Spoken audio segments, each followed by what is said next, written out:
Jake Morrison stood in the docking bay of Galactic Trade Station, Epsilon 7, and felt the weight of 1,000 alien eyes judging him. The station stretched out in all directions, like a massive metal city floating in space, filled with species from across the galaxy, who had been traveling the stars while humans were still learning. To make fire, he was alone. Earth had sent one representative to this sector, because that was all the Galactic Council would allow. And Jake had volunteered for the assignment, knowing it would be difficult, but not knowing just how bad it would really be. Krillix were the first to greet him. Though greeting was a generous word for what happened, Commander Vexter towered over Jake at nearly 8 feet tall, his reptilian scales gleaming under the station lights like polished armor, his yellow eyes looking down at the human with something between amusement and disgust. "So this is what Earth sends us," Vexter said in the common galactic language that Jake had spent months learning. "A soft creature that needs specific air to breathe and would die in most of the environments we consider normal." The other Krillix in the welcoming party hissed in what Jake recognized as laughter. Behind them stood representatives from other species. The insectoid chitters with their thousands of compound eyes all focused on him. The gaseous Valens floating in their containment suits like living clouds.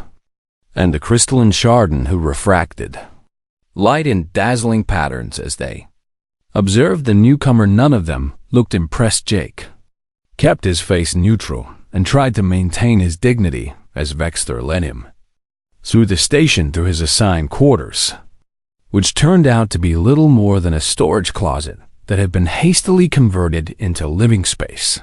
The room was barely large enough for a bed and a small desk. Located in the oldest section of the station, where the air recyclers made a constant grinding noise that Jake knew would keep him awake at night. "We hope you find this acceptable," Vexter said with obvious sarcasm. "Though I understand humans require very specific conditions. Perhaps you would prefer we build you a special habitat like we do for primitive species in our zoos." More hissing laughter from the Krillix escorts. Jake thanked them politely and closed the door, then sat on the uncomfortable bed and wondered what he had gotten himself into. The first council meeting was even worse than his arrival. The chamber was a vast, circular room with seats arranged in tiers according to species importance, and humans had been placed at the very bottom level, barely above the floor, where maintenance drones scurried about their work. Jake watched as the other species conducted business in their various ways. The Krillix dominating discussions with their loud voices and aggressive posturing. The chitters communicating in rapid clicks that their translation devices rendered into common speech. The Chardon speaking in musical tones that somehow conveyed complex mathematical concepts when trade routes were discussed. No one asked Jake for input when resource allocation came up for vote. Jake was informed that humans had no voting rights yet, because Earth was only a provisional member of the Council. When he tried to speak about what Earth could offer in terms of trade goods or cultural exchange, Vexter cut him off with a dismissive wave of his clawed hand. "The humans have nothing we need," the Krillix commander announced to the assembled council. "They have barely left their own star system. Their technology is centuries behind ours, and their biology is so fragile that they cannot survive without constant artificial support." The chamber filled with the various sounds of alien agreement and amusement. A chitter representative clicked out a comment that the translator rendered as, "Perhaps the human could serve as a curiosity, a reminder of what primitive species look like before they achieve true civilization," a Valen added in its whispering voice. "Their short lifespans alone make them unsuitable for any serious long-term planning. Partnership." Jake sat in his seat at the bottom of the chamber and said nothing, but inside he was analyzing everything, watching how each species interacted, noting their behaviors and patterns, filing away information that might be useful later. The mockery continued for weeks. During meal periods in the station's common areas, Other species would point at Jake and make comments about human eating habits. How humans needed to kill and consume other life forms in a way that many species found barbaric in the recreation sectors. Jake was excluded from most activities because they were designed for species with different physiologies. And when he tried to use the exercise facilities, he was told they were reserved for serious species only. The worst incident came during a trade summit where representatives from multiple sectors had gathered to negotiate deals worth billions of galactic credits. Jake had prepared a presentation about Earth's unique biological diversity and how human agriculture could provide new food sources for species with compatible biochemistry. He had data, projections, and samples ready to demonstrate, but when he stood to present, Vexter interrupted him. "Why are we wasting time listening to this?" The Krillix commander demanded. "The human species has nothing to contribute to this council. They are barely sentient by our standards." Then Vexter made an announcement that sent shock through Jake's system. "I propose we reclassify humanity's status." Vexter continued. "Instead of provisional members, they should be listed as protected primitives. We could assign the human here a keeper from one of the established species. Perhaps he would make an interesting pet project." The chamber erupted in what passed for laughter among the various species. The chitters clicked in rapid patterns that suggested they found the idea highly entertaining. The Chardon chimed in harmonies that their translators rendered as agreement. Even the usually reserved Valence seemed to pulse with amusement. Jake stood at the presentation platform with his data and samples, completely humiliated in front of representatives from dozens of star systems. He could have argued, could have protested, could have made a scene instead. He gathered his materials carefully, returned to his seat, and watched the rest of the summit with cold, calculating eyes. That night in his cramped quarters, Jake pulled up everything he could access about the species on the council. He studied their histories, their wars, their victories and defeats. He analyzed their technologies and tactics. He looked for patterns in how they thought and acted, and he began to see something that gave him hope. These species had grown complacent in their superiority. They had advanced technology and long lifespans and impressive capabilities. But they had forgotten something important. They had forgotten what it meant to struggle, to fight for survival, to adapt or die. They had never been the underdog Jake had humanity had, and that was going to make all the difference. Kresh had been raiding ships for 15 years and had never once felt what he was feeling now. His boarding party had been cut down from 12 warriors to 7 in less than 20 minutes, and he still hadn't laid eyes on a human who was doing this to them. "All units, fall back to the entry point," Kresh commanded through his communication device. "We retreat and destroy this ship from outside." But when his remaining warriors tried to reach the corridor that led back to their docking tube, they found the path sealed by pressure doors that wouldn't respond to their cutting tools. The doors were reinforced from the other side with something that their scanners couldn't identify. Jake had used every piece of spare metal plating on the ship to create barriers that would take hours to breach. The Vrask were trapped inside the Wanderer in the ship's maintenance crawlway. Jake monitored the raiders' positions through his network of sensors and cameras. He could hear their communications, could see their confusion growing as they realized the trap they had walked into. Most species in the galaxy had long since moved past the need for this kind of close-quarters combat. Their wars were fought with ships and energy weapons at distances measured in thousands of kilometers. But humans remembered every tunnel and trench from every war in human history had taught lessons that got passed down and refined over thousands of years of conflict. Jake was using all of those lessons now. He triggered another sequence, and the temperature in Section 5 began to rise rapidly. The Vrask in that area started to feel the heat. threw their armor, and retreated toward what they thought was safety. They didn't realize they were being herded. Jake had spent hours studying Vrask physiology from the limited data available in the galactic databases. They were cold-blooded like reptiles, but with different chemical processes, which meant rapid temperature changes would affect their response times and cognitive functions. He was exploiting every weakness he could find too.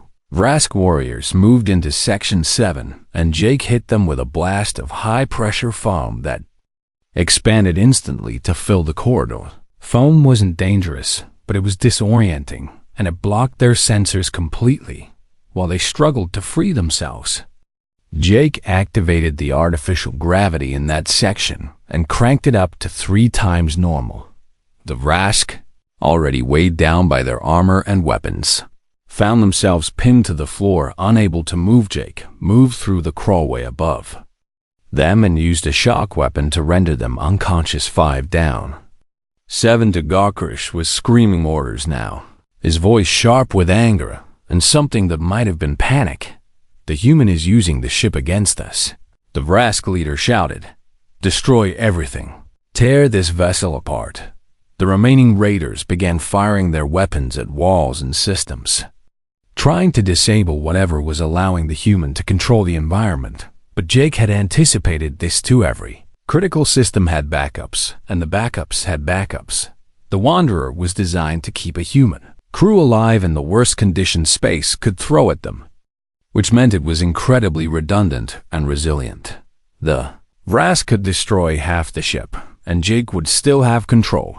What they were really doing was wasting ammunition and creating new hazards for themselves as damaged power conduits sparked and severed cables whipped through the corridors.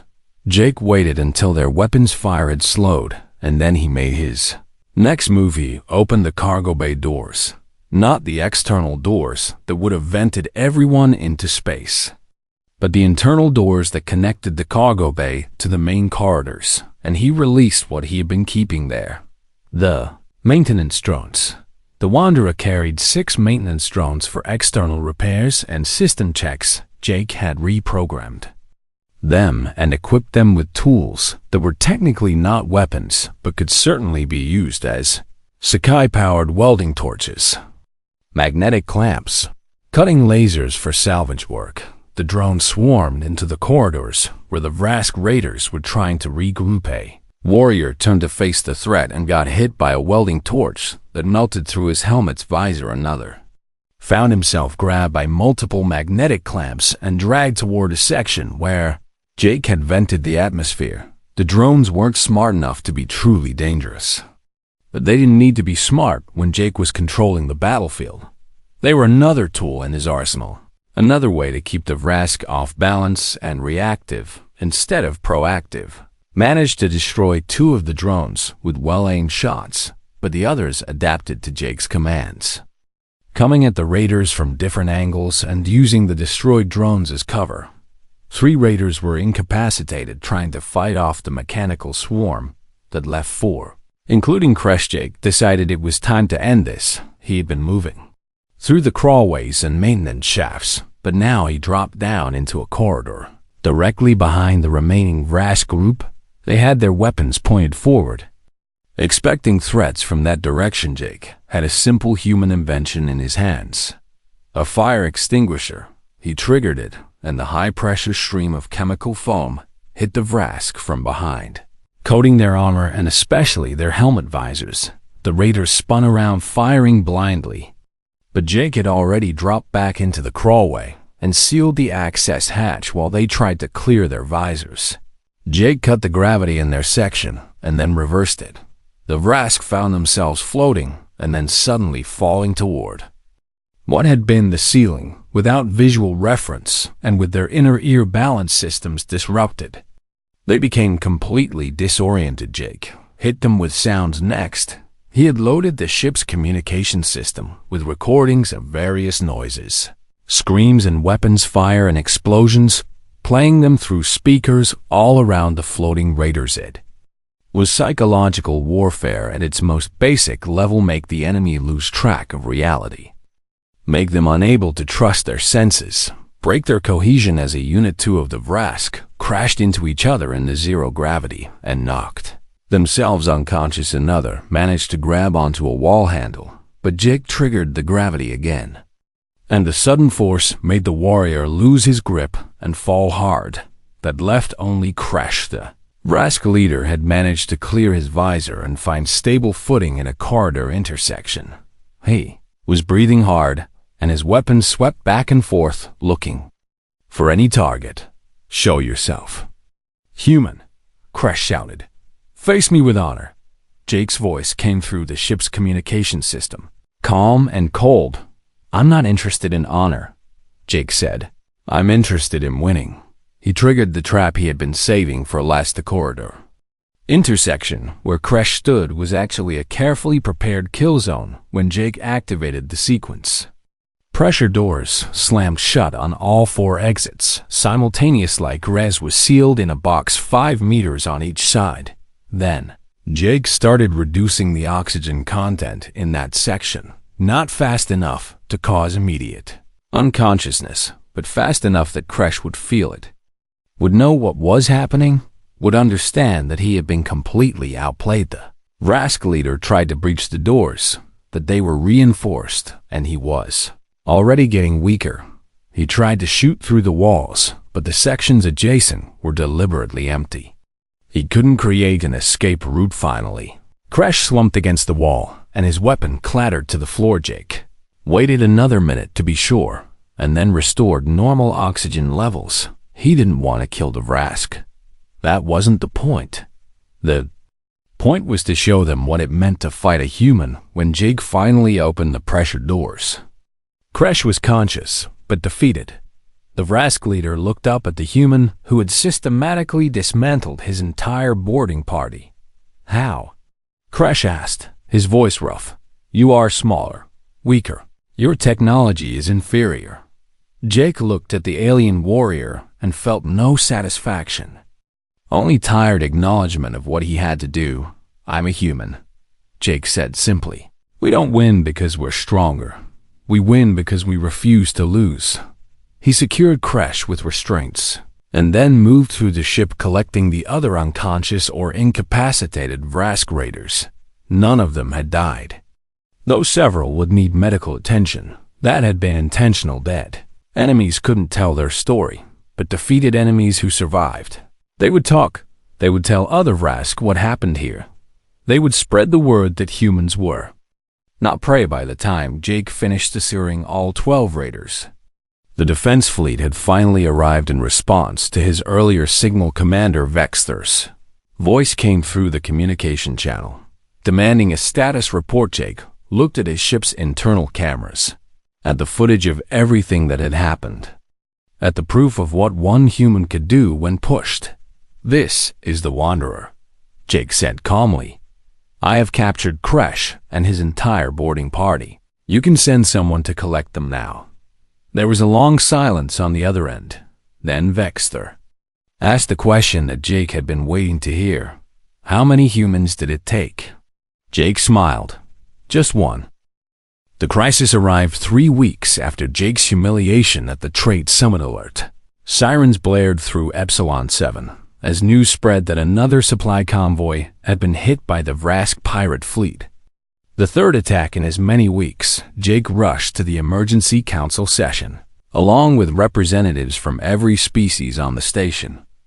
And for the first time since his arrival, he saw something other than arrogance on the alien faces around him. He saw fear. Commander Vexter stood at the center of the chamber, his scales darker than usual, which Jake had learned meant the Krillix was agitated.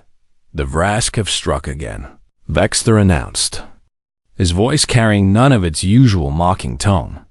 "They hit a military supply convoy heading to the frontier, killed the crew, and took everything including the weapon shipment we desperately needed." A Chitta representative clicked anxiously. "This is the 3rd successful raid this month. Our conventional defenses are proving inadequate against their tactics." Desjardins chimed in with their musical voices. Our predictive models show a 73% probability of continued raids escalating in frequency and boldness. Jake listened carefully as the council members discussed the problem. The Vrask were a warrior species who had rejected the Galactic Council decades ago and turned to piracy, using fast ships and hit-and-run tactics to strike at vulnerable targets before defense fleets could respond. What fascinated Jake was not the pirates themselves, but how the Council was reacting to them. Every solution proposed involved the same basic approach: more ships, bigger weapons, stronger shields, overwhelming technological superiority. No one was thinking about strategy or tactics. No one was trying to understand how the Vrask were thinking. They were treating this like an engineering problem that could be solved with better equipment, when what they really had was a chess match against an opponent who understood the game better than they did. Vexter demanded that each council member contribute ships to create a defensive fleet that would patrol the trade routes when the Krillex commander reached Jake on the list. The human stood and spoke clearly. Earth can contribute the scout vessel Wanderer, Jake said. It's a small ship, but it has good sensors, and the chamber erupted in derisive sounds. A scout ship? Vexter interrupted, his scales flushing with what Jake now recognized as contempt. What good is one tiny primitive vessel against Vrask raiders? A Valen representative whispered through its translator. Perhaps the human could serve as bait. His weak ship would certainly attract the pirates' attention. More sounds of alien amusement filled the chamber, but Vexter seemed to consider the idea, and a cruel smile spread across his reptilian features. Actually, that is not a bad suggestion, the Krillex commander said slowly. The human wants to contribute, so let him draw out the Vrask for us. His primitive ship will make excellent bait while our real forces prepare to strike. Jake saw the trap being set, but instead of protesting, he nodded calmly. I accept, he said simply.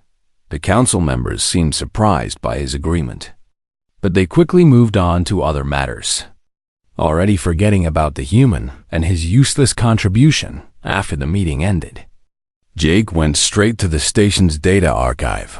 His status as a council member, even a mocked one, gave him access to records that he had been carefully studying since his arrival. Now he had a specific purpose. He pulled up every report of Vrask activity in the sector for the past 5 years, every raid, every attack, every encounter. He studied the patterns. The Vrask had supply convoys, but never passenger ships. They attacked military targets, but avoided installations with heavy defenses. They struck at predictable times, when defense fleets were stretched thin or distracted. But there was something else. Something the council species seemed to have missed entirely. The Vrask weren't just randomly raiding. They were testing the defenses, probing for weaknesses, learning how the Galactic Council forces responded to threats. They were hunters studying their prey. Jake spent 3 days going through the data, barely sleeping, surviving on the nutrition bars he had brought from Earth because the station's food dispensers still made him sick. He mapped out attack patterns, response times, fleet movements, and communication protocols, and he began to see the full picture. The Galactic Council species had never really been challenged. Before, they had superior technology and had used it to dominate their regions of space for so long that they had forgotten how to actually fight. Their military tactics were rigid and predictable. Their responses followed established protocols that anyone could study and counter. They fought like people who had never had to worry about losing the Vrask. On the other hand, fought like survivors. They used psychology as much as weapons. They exploited overconfidence and complacency. They turned their enemies' strengths into weaknesses. Jake recognized this because humans had been doing the same thing for thousands of years. Every underdog victory in human history had followed similar patterns: smaller Forces using intelligence and adaptability to defeat larger ones. Guerrilla tactics against conventional armies. Asymmetric warfare that turned the tables on superior opponents. He pulled up specifications for the Wanderer and started planning. The ship was small by galactic standards, barely large enough for a crew of 5, with weapons that the Council considered laughable and shields that could be overwhelmed by any serious military vessel, but it had things that the aliens didn't appreciate. It had tight corridors that favored close combat over open engagement. It had manual override systems, because human engineers didn't trust computers to control everything. It had redundant life support that could be adjusted section by section, and most importantly, it had a captain who understood that sometimes the best weapon wasn't the biggest gun, but the willingness to do whatever it took to win. Jake began making requests through official channels. He needed sensor logs from previous Rask encounters. He needed navigation charts for the sector. He needed communication frequencies used by defense fleets. He needed access to the station's fabrication facilities to make some modifications to his ship. Every request went through Commander Vexter's office, and every request was approved with barely a glance. The Krillix commander and his staff found the humans' preparations amusing.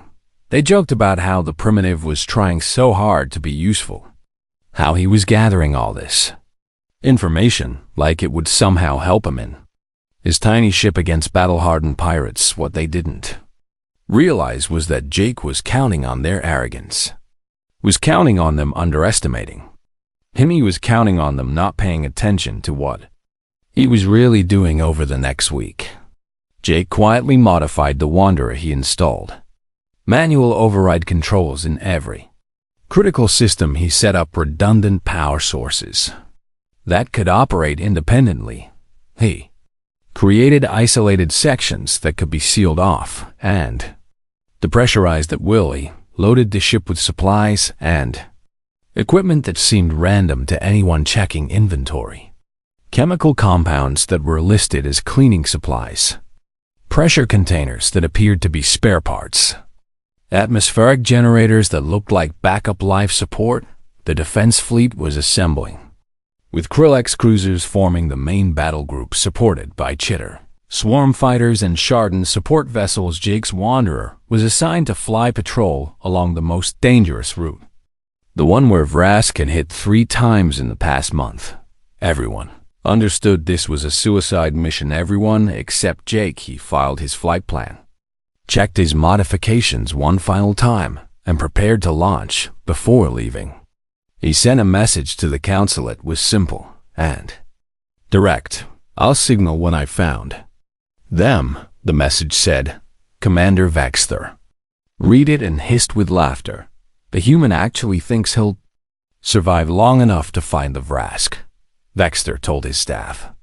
"I almost feel sorry for him." But Jake wasn't asking for pity. He was making a promise, and he was about to show the galaxy what it meant when a human decided to stop being prey and start being the predator.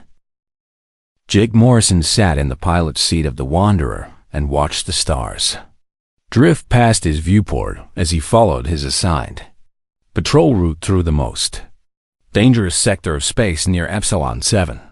The ship was quiet, except for the steady hum of the engines and the occasional beep from the sensor array. He had been on patrol for 6 hours, and according to the defense fleet's calculations, he should encounter the Vrask within the next 2 days if they followed their usual pattern. But Jake wasn't following the defense fleet's calculations. He was following his own. The Galactic Council forces had made a fundamental error in their analysis of the Vrask raids. They were treating the attacks as random events within a probability field when they should have been looking at them as deliberate moves in a larger strategy. Jake had spent weeks studying not just what the Vrask attacked, but what they didn't attack. And in those negative spaces he had found the real pattern. The pirates weren't hitting targets based on value or vulnerability. Alone they were creating fear. Every raid was calculated to cause maximum psychological impact, hitting military supplies to make the defense forces feel inadequate, striking trade convoys to make merchants nervous, timing attacks to coincide with shift changes when response times would be slowest.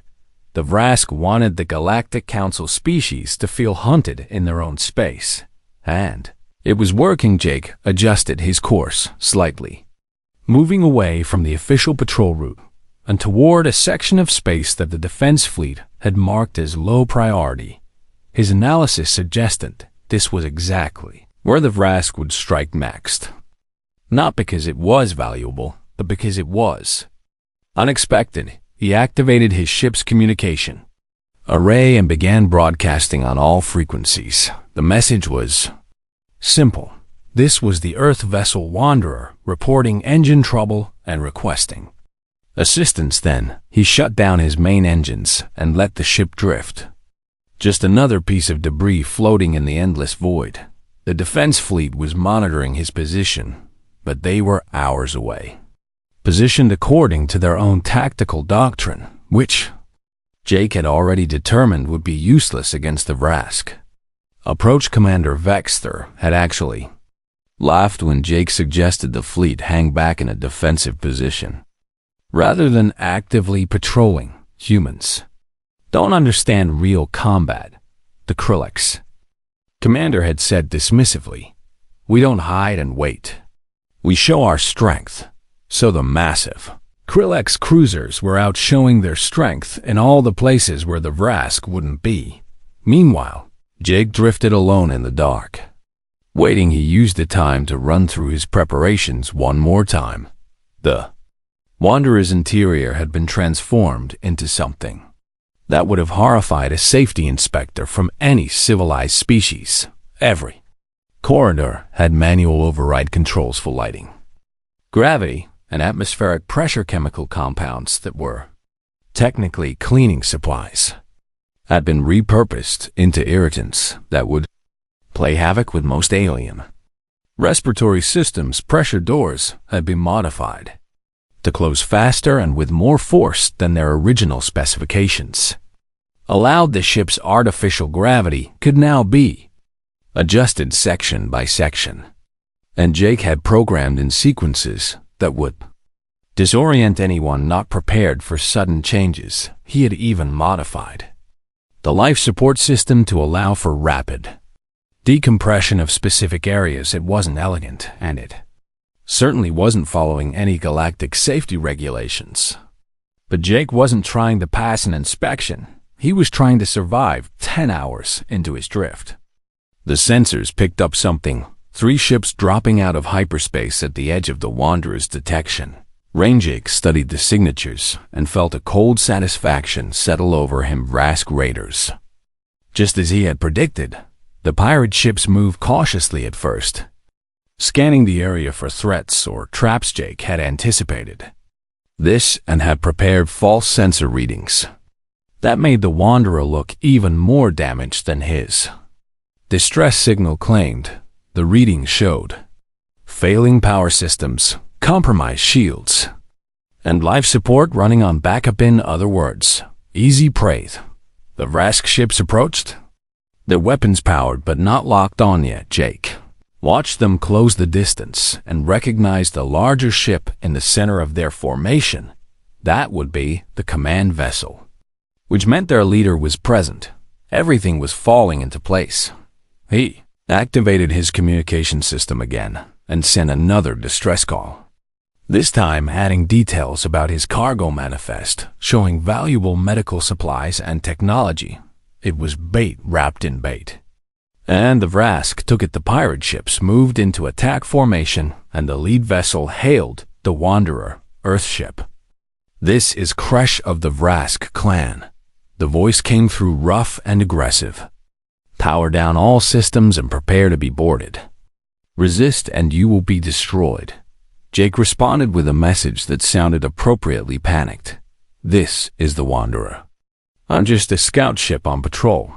I don't want any trouble. Kresh's laughter came through the communication channel. Harsh and mocking. "A human," the Vrask leader said. "The galaxy's newest joke. I have heard stories about your weak species. Perhaps I will keep you alive as a curiosity." Jake didn't respond, but he allowed himself a small smile that the Vrask couldn't. Seethe. Pirates were making the same mistake everyone else had made. They were underestimating him. The three Vrask ships surrounded the Wanderer, and the largest one extended its docking tube. Jake could see through his external cameras as armored figures gathered at the airlock.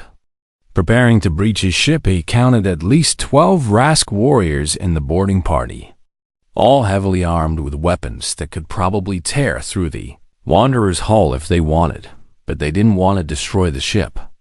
They wanted to capture it and take whatever they found valuable. That was their first mistake. Jake activated the Wanderer's internal cameras and recording systems. What was about to happen needed to be documented because otherwise no one would believe it. Vrask cut through his airlock with practiced efficiency and poured into the ship's entry corridor, their weapons raised and their sensors sweeping for targets. Jake watched from his hidden position as they moved deeper into the Wanderer, following the layout they had probably stolen from Galactic registry databases. They expected a standard scout ship with a simple corridor leading to the bridge, cargo bay, and living quarters. What they got was a maze. Jake had spent the past week rearranging everything that could be moved and sealing off passages that weren't critical. The Vrask boarding party found themselves funneled into specific routes, whether they realized it or not. Kresh's voice echoed through the corridor. "Find the human and secure the cargo." His warriors spread out according to their training, moving in pairs to cover more ground quickly. Jake triggered the first trap. The gravity in Section 3 suddenly reversed, sending 2 Vrask warriors crashing into the ceiling with bone-breaking force before the others could react. He vented the atmosphere in Section 4, explosive decompression sucking another pair of raiders toward the hull breach until the emergency seals kicked in. Then he cut all the lights. The Vrask had superior night vision compared to humans, but Jake had prepared for that too. He released an aerosol compound that refracted light in chaotic patterns, turning the Vrask advantage into a disadvantage as their enhanced eyes struggled to process the sensory input in the darkness and confusion. Jake Mufti had spent the past weeks memorizing every centimeter of his ship, and now he used that knowledge. He was smaller than the Vrask, lighter, able to fit through maintenance crawlways that the larger aliens couldn't access. He struck from unexpected angles, using shock weapons and chemical irritants, rather than trying to match the pirate's superior firepower. A Vrask warrior went down, choking as Jake released a cloud of capsaicin-based compound directly into his breathing apparatus. Another found himself trapped in a section where Jake had increased the gravity to crushing levels the boarding party had expected to overwhelm a lone human in minutes. Instead, they found themselves fighting blind against an enemy who seemed to be everywhere and nowhere, who used their own tactics against them, who turned every advantage they had into a weakness. Kresh realized too late what was happening. The human wasn't trying to defeat them in open combat. He was hunting them. Jake Morrison had become the predator, and the Vrask raiders were his prey. The Emergency Council Session. 3 days after Jake's capture of the Vrask raiders was the most crowded gathering in Epsilon 7's history. Representatives from dozens of species had traveled to the station specifically to see the footage from the Wanderer's internal cameras, to witness with their own eyes what the human had done. Jake stood in the council chamber, no longer at the bottom tier, but at the center platform where only the most respected members were allowed to speak. The lights dimmed and the footage began to play. Their assembled aliens watched in silence as Jake systematically dismantled a superior force using nothing but tactics, preparation, and an intimate understanding of how to turn every disadvantage into an advantage. They saw him manipulate gravity and atmosphere. They saw him use temperature and pressure as weapons. They saw him hunt armed warriors through his own ship like some kind of ghost that couldn't be pinned down or predicted. When the footage ended, the chamber remained silent for a long moment. Then Commander Vexter stood, and for the first time since Jake had met him, the Krillix commander's scales showed colors of respect rather than contempt. "I have fought in 17 campaigns across 4 star systems," Vexter said slowly, his voice carrying to every corner of the chamber. "I have commanded fleets and conquered planets, and I have never seen anything like what this human accomplished." The Krillix commander turned to face Jake directly. "I mocked you," Vexter continued. "I called you weak and primitive, and I suggested you be treated as a pet. I was wrong." A murmur ran through the assembled species. Apologies were rare in galactic politics, and an admission of error from a Krillix commander was almost unheard of. The human used inferior technology and turned it into superior tactics. A Shardan representative chimed in their musical voice. He demonstrated adaptability that our predictive models did not account for. A chitter clicked rapidly. The Vrask boarding party was composed of veteran raiders who have successfully taken dozens of ships. One human defeated all of them without killing anyone, which suggests control and precision beyond simple violence. A violin whispered through its translator. "We have underestimated humanity. This is concerning." That last comment sent another ripple through the chamber. Concerning, because the galaxy was realizing that the species they had dismissed might actually be dangerous. Not dangerous because of superior firepower or advanced shields, but dangerous because of how they thought, how they adapted, how they fought. One of the senior council members, an ancient Shardan named Crystalline, who remembers, asked the question many were thinking. Human Jake Morrison, the elder being, said, "Your species was trained in this form of combat?" Jake shook his head. "My species has been training for this kind of combat for our entire history," he explained in simple terms.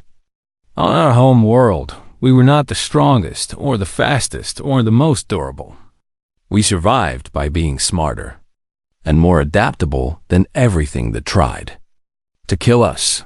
He gestured at the now blank screen where the footage had played. "What you saw in the Wanderer is not special human military training," Jake continued. "It's just how we think when we're threatened. We use everything available to survive. We don't have honor codes that limit our tactics, and we don't have rigid doctrines that predict our strategies." Another Krillix representative spoke up, his scales showing colors of challenge. "You speak as if the galaxy should fear humanity," the Krillix said. "Are you threatening us?" Jake met the alien's eyes without flinching. "I'm not threatening anyone," he said calmly. "I'm explaining that humans don't lose gracefully. We don't accept defeat as inevitable.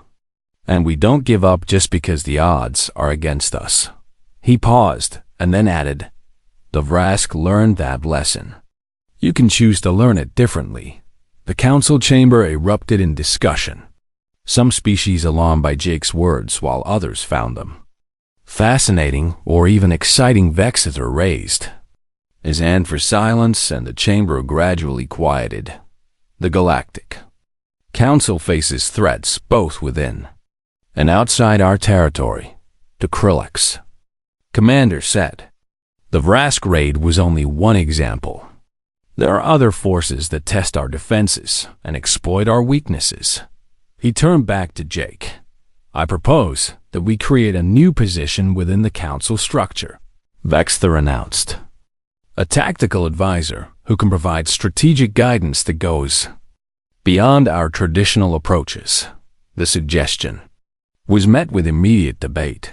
Some species supported the idea enthusiastically, while others worried about giving too much influence to humans. But the footage from the Wanderer had made an impact that couldn't be ignored. After 2 hours of discussion, the vote was called. The new position of tactical advisor was approved by a significant majority, and Jake Morrison was named as the first to hold the role. With that vote, everything changed. Jake was moved from his cramped storage room to proper quarters in the diplomatic section.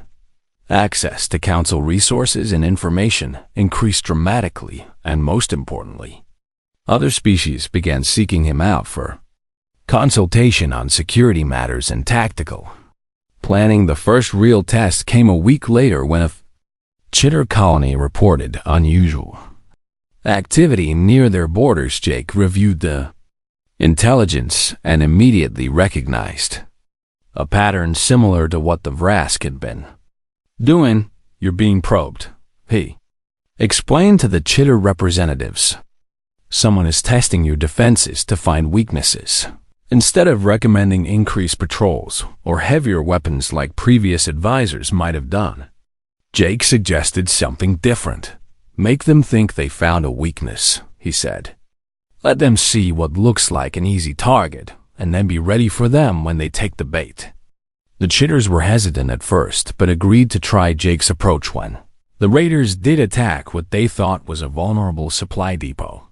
They found themselves surrounded by a quick response force that had been hidden nearby. The raiders were captured without significant casualties on either side, and the chitter borders remained secure. Word spread quickly. Other species began requesting Jake's input on various security challenges. The Chardon asked him to review their defensive algorithms and were shocked when he pointed out patterns that their advanced computers had missed. Valens consulted him about pirate activity in their territory and implemented strategies that reduced raids by 40% in a month. Even the Krillix, proud and martial as they were, began incorporating some of Jake's tactical concepts into their military training. But not everything was smooth. There were species that resented human influence in galactic affairs.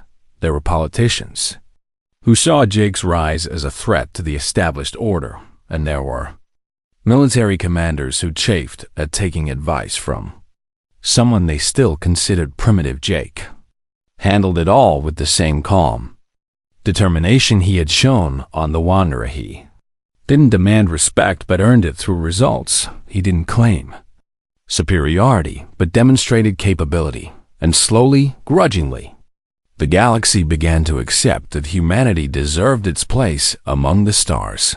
6 months after the Wanderer incident, Jake was reviewing security reports in his office when he received an unusual message. It was from Kresh, the Vrask raider he had defeated.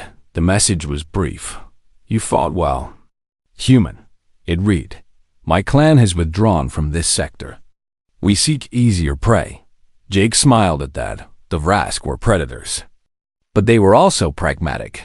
They recognized an apex predator when they encountered one, and they knew better than to keep testing those waters. He filed the message away and returned to his work. There were trade routes to secure, defense protocols to review, and a dozen species looking to humanity for guidance on how to adapt to a changing galaxy. Jake Morrison, who had arrived at Epsilon 7 as a mocked representative of a primitive species, was now shaping galactic security policy. The lone human had proven that strength came in many forms. Sometimes it was advanced technology and superior firepower, but sometimes it was adaptability, determination, and the refusal to accept defeat. The galaxy was learning that lesson, and somewhere in the vast reaches of space, other species were starting to whisper a phrase that would become humanity's unofficial motto. They said it with respect, with fear, with grudging admiration. They said it when they needed someone who wouldn't give up, who would find a way to win against impossible odds, who would turn the tables no matter how stacked against them. Humanity. They said because when you push a human into a corner and think you've won, that's when they become most dangerous. That's when they stop being prey and become the predator, and the galaxy would never underestimate them again.